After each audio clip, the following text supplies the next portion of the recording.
With Arya में आपका एक बार फिर से स्वागत है। मैं आर्या आपके सामने एक नई कहानी लेकर आया हूँ। इसका शीर्षक है बंद दरवाजा, मुंशी प्रेमचंद की कहानी। तो चलिए शुरू करते हैं। सूरज क्षितिज की गोद से निकला। बच्चा पालने से वही सिनकता, वही लाली, वही खुमार, वही रोशनी। मैं बरामदे में बैठा था।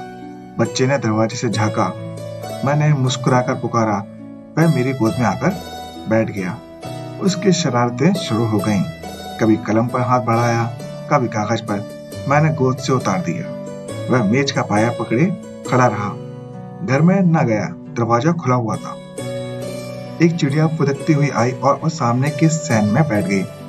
बच्चे के लिए मनोरंजन का यह नया सामान था। वह उसकी तरफ लपका। चिड़िया जरा भी नहीं डरी। बच्चे ने समझा, अब यह पर्दार खिलौना हाथ आ गया। बैठकर दोनों हाथों से चिड़िया को बुलाने लगा। चिड़िया उड़ गई। निराश बच्चा रोने लगा, मगर अंदर के दरवाजे की तरफ ताका भी नहीं। दरवाजा खुला हुआ था।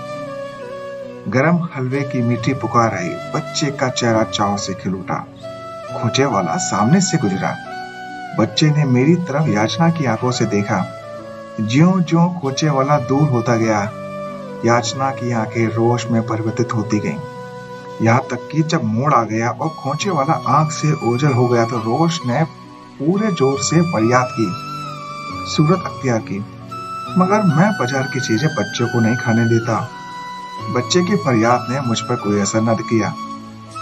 मैं आगे की बात सोचकर और भी तंग गया। कह नहीं सकता बच्चे ने अपनी माँ की अदालत में अपील करने की जरूरत समझी या नहीं। आमतौर पर बच्चे ऐसी हालतों में माँ से अपील करते हैं। शायद उसने कुछ देर के लिए अपील मुलतवी कर दी हो। उसने दरवाजे की तरफ रुख न किया। दरवाजा खुला हुआ था। मैंने आंसू पोंछने के ख्याल से अपना फाउंटेन पेन उसके हाथ में रख दिया। बच्चे को जैसे सारे जमाने की दौलत मिल गई।